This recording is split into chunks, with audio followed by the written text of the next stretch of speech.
Welcome to Global Dispatches, a podcast about foreign policy and world affairs. I'm your host, Mark Leon Goldberg, editor of UN Dispatch.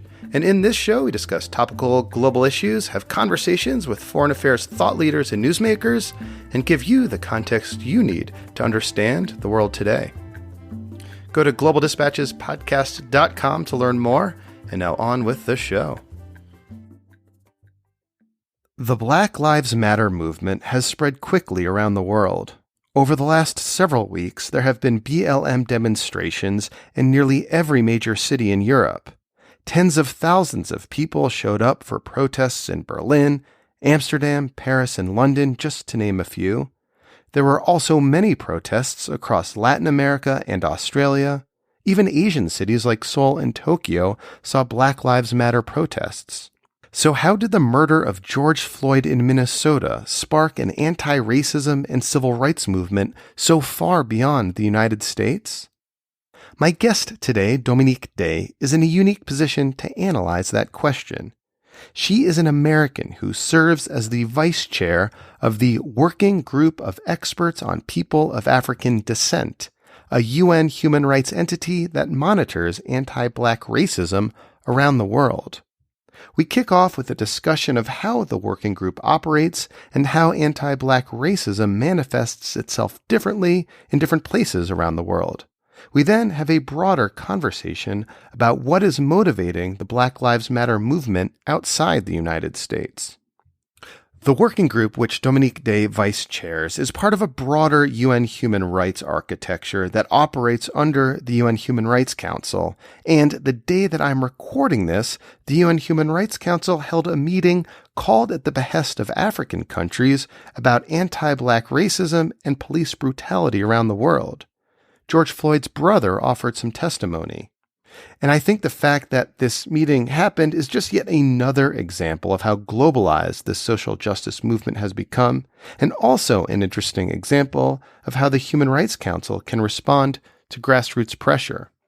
So in this conversation, Dominique references some reports from the working group that she helped craft, and I'll post a link to those on globaldispatchespodcast.com, and I do suggest you take a look. The reports are very readable, very accessible, and very important, I think, to understanding this moment we're all living through right now. All right, so here is my conversation with Dominique, Vice Chair of the Working Group of Experts on People of African Descent. So the Working Group of Experts on People of African Descent is one of the mechanisms to come out of the Durban World Conference on Racism in 2001. And what our mandate is to investigate and report back to the Human Rights Council on the situation of people of African descent worldwide. And so we do that through country visits to individual places, and we look at the ways in which people of African descent enjoy their human rights and also may be burdened or denied human rights in systemic ways.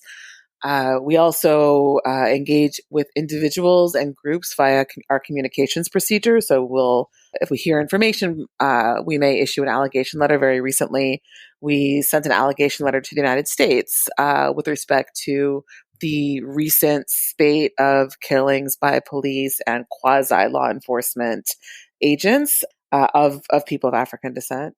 And we also host public and private sessions where we look often at thematic issues that are of particular concern to people of African descent globally. So you said that you recently sent a letter of allegation to the United States. Now, it's my understanding, based on reporting, that the U.S. government, or the Trump administration specifically, has a policy of systematically ignoring letters from UN experts emanating from the Human Rights Council and human rights mechanisms of the UN. Was this letter ignored? Well, we've certainly seen no response yet, but we sent it probably about a week ago, maybe a little bit more than that.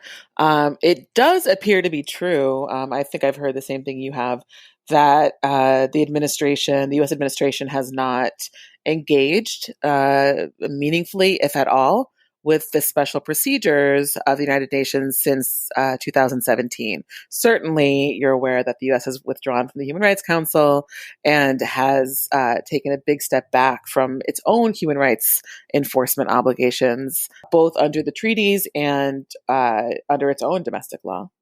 And I should say special procedures is a term of art that refers to UN independent experts, the working group like yourself and other sort of entities emanating from the UN Human Rights Council, like special rapporteurs and things like that. They're all kind of called, the umbrella term is special procedures. Exactly. So in general, how do you go about your investigations and your monitoring in your work? Like, what does a country visit look like?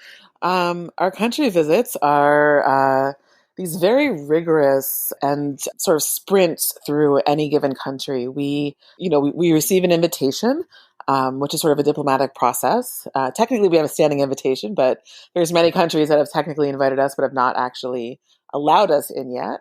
And the idea is that we would speak with and engage with every key stakeholder relating to people of African descent in the country. And that's a broad mandate, even in a very small country or even in a very homogeneous country. So we typically meet with government in the morning, we meet with civil society in the evening, and then we would travel from city to city to the central areas where people of African descent live. We'll visit schools, we'll visit ministries, often we visit a prison because we do see globally disproportionate representation of people of African descent in detention. And we will also follow any threads we find. So recently we were in Peru just in February, right a minute before the COVID-19 pandemic really hit hard in the Americas. And we went to many different, both urban and rural areas, and had this incredible privilege of just people opening their spaces to us and speaking very frankly and very truthfully about the ways they were experiencing racism and anti-Black discrimination. What were people telling you in like the Peru context of what anti-Black racism looks like? Yeah, I mean, we heard stories about just the contributions that these communities had made to the growth of Peru. That, for example, mangoes themselves had been brought to Peru in the transatlantic trade and trafficking in enslaved Africans. Mangoes had originated in Africa and were grown and cultivated and exported, including by people of African descent. And yet they were living in absolute poverty, spaces without, sometimes without water, without sanitation, that their fields lacked irrigation and the basic ways in which you would actually create some stability and some predictability around agricultural industry. At the same time, in other areas of the country, we heard about the ways in which big agribusiness was being facilitated in ways that undercut the human rights of people of African descent in the country. So in times of drought, people would see the agribusiness folk would bring in their heavy machinery. They would dig much, much deeper wells to access water, but in the same time, that would actually sap the community wells in communities of people of African descent and create additional drought, create massive lack of access to water, lack of access to security for communities of African descent, and no recourse to the state. So even in the spaces where you would think the law would protect people equally, environmental impact statements would often talk about the cultural contributions of people of African descent without recognizing the risks these communities faced in agribusiness. The actual people in the community who worked for agribusiness talked about having to wake up at 3 a.m. in order to be on the bus to the company at 5, back home by 7 or 8 p.m., only to get up the next day and do the exact same thing. So people's lives with poor compensation and poor stability were very much in a cycle of working to feed a company that wasn't ultimately being very accountable to them, and perhaps far more importantly, the state's willingness to facilitate or at least turn a blind eye to that in the process. Maybe another example on the other end of the development spectrum is our country visit to Belgium last year. We visited several cities and towns in Belgium. And in the course of a 1 week, maybe a little bit more than that visit, and heard very stark tales of a type of systematic racism that was incredibly apparent to people of African descent and yet nearly universally denied. So I read a portion of your report on Belgium and my jaw dropped. Yeah. I read in your report as recently as 2002, for example, they had human zoos featuring people from Cameroon. Mm-hmm. It was, just shocking to me. But what was even more shocking, as your report concluded, that, white Belgian people didn't see it as terribly shocking, or many didn't, I should say. There was a lot of denial, and sometimes that was actually grounded in just disbelief. In one community, we went in and we spoke to civil society before we spoke to the local government. And we heard about women of African descent going to the police to report domestic violence and being told, oh, well, you're African, you're tough. Do you even notice it? Can't you take care of it yourself? And really being denied not just the opportunity to file a claim, right, with the police, but also being denied basic human dignity, basic compassion, basic respect for their humanity. And when we reported this to the government, we heard this story from many, many women. We reported this to the government, and a very kind man who worked for the local municipal, the municipality, stated to us, "But did you hear that here? Was that a story from this town?" Just didn't actually even believe it could have happened in the place where they lived. And that on some level, the accessibility of the government to the people in a place like Belgium, which has this sort of staggered federalist system that involves lots of different layers of governance, the accessibility of the government to the people, almost from the government's perspective, hid the realities of the lives of people of African descent. Throughout Belgium, we heard about people not being able to find work at the proper level. So people with graduate degrees working as laborers. That's outrageous. Whereas, you have quite a safety net in Belgium. You had people with no, you have white Belgians with no advanced degree at all who were able to work and make a living wage just within the current social safety net. We heard from college students whose teachers would look at their work, whose teachers would look at their faces and say, yeah, you probably can't do this. They would talk about doing every single thing the teacher said and still being graded much lower, and not being offered any mentoring, any support, or any basis to understand or even to credit the fact that they were being seen as less than. That combined with the systemic practice of teachers in secondary schools and below, diverting children routinely from mainstream education to vocational education, including the children of very strong, highly educated parents who would be involved in the schools. This diversion of children was an immediate derailing of the potential of an entire generation. But then even the kids who managed to avoid that found themselves being disregarded and dismissed by their college professors. And throughout, when teachers and professors are being asked to be accountable for this, when this information is being reflected back to them, they react by being defensive. They react by blaming the students. In some cases, one of the parents was told that they were going to involve child welfare if she kept demanding that her child remain in mainstream education.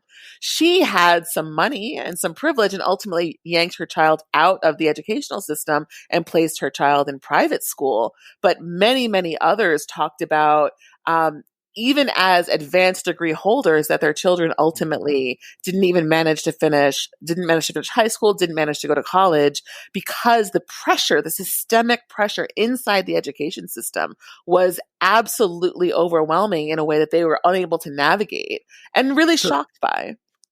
so I mean, the anecdotes and evidence that you collect as part of your work as vice chair of the working group that you put together in reports and sent to governments around the world and present in front of the UN Human Rights Council kind of shine a spotlight on all these issues and instances of anti-Black racism around the world, I think gives you some, or at least the reason I wanted to reach out to you is because presumably that gives you some unique insight into how racism manifests itself differently around the world.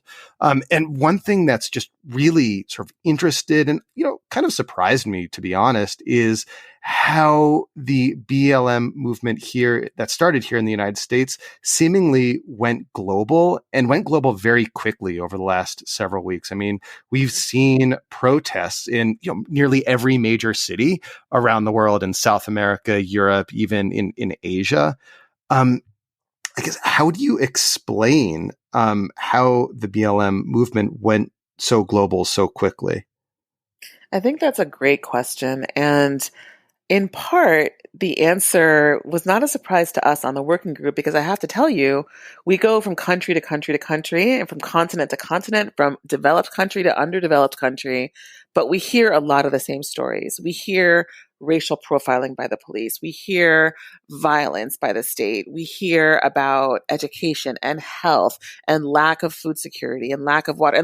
Right. And we hear these things in the US, and we also hear them, right, in Ecuador, right? And ultimately the universality of some of the challenges that people of African descent face worldwide, we recognize as being grounded in the historical context that leaves us in the historical context of the African diaspora, which is the trade and trafficking in enslaved Africans, and the ways in which those networks, those mindsets that normalize that kind of brutalization, and and the relationships of that actually have defined the modern global economy, right? Like when you look at the flight patterns for British Airways or KLM, right, you're also looking at historical patterns for transportation, trade, and trafficking of bodies like mine. So on some level, the fact that this spirit that Black Lives Matter managed to uplift has caught on like wildfire globally, I think speaks to a commonality that we've seen in our work throughout. I think, on top of that, these protests are not merely solidarity with Americans. They're not even probably at all. Yeah, like I saw a lot of media describing these, protests in Amsterdam as like a George Floyd protest. And to me, I mean, Yeah, that didn't seem to not ring at true. I mean, all. chances are, they're protesting instances of racism in the Dutch context, not necessarily, what happened in Minneapolis, although, And not so just chances yeah. are. I mean, that's explicitly what people are saying, that absolutely they watch what happens in the US. There's probably some solidarity, but what they're saying is this is something that's manifesting in our local context in precisely the same way. And if anything, we feel that we have less ability to uplift it, less ability to seek recourse. And so you're seeing in France ongoing protests, including counter protests by the police throwing their handcuffs to the ground when they're prohibited from using chokeholds. You've seen weeks of protests in London accompanied by data that shows that like police violence and racial profiling are real and documented incidents for people of African descent in England.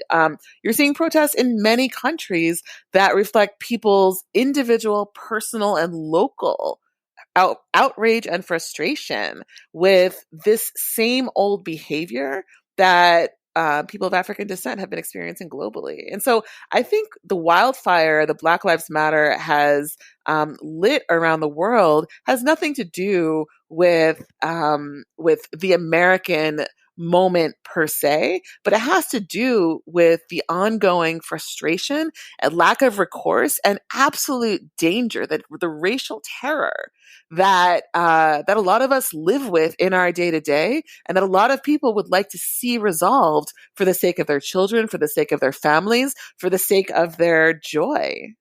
We've seen here in the United States that the movement has profoundly affected public opinion.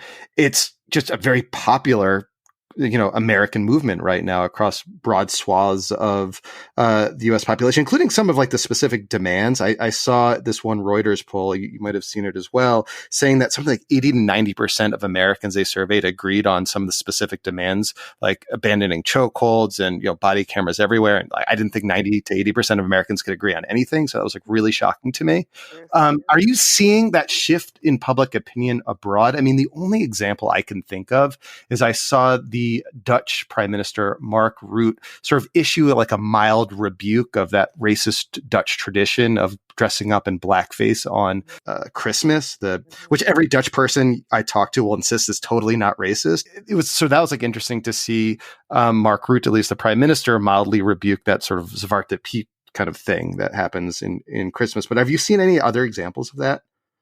These are early days, and that's not an excuse. I think there's plenty of things that can be done immediately, but I'm waiting to see how some countries respond. So like I was saying a second ago, there was apparently, I know about this because I know the counter protest, but French police officers were protesting a banning on the use of chokeholds. And so I think that's, it's unclear to me why on earth anybody would justify chokeholds at this point, that they've been killing people. But we've seen some policy moves in those spaces.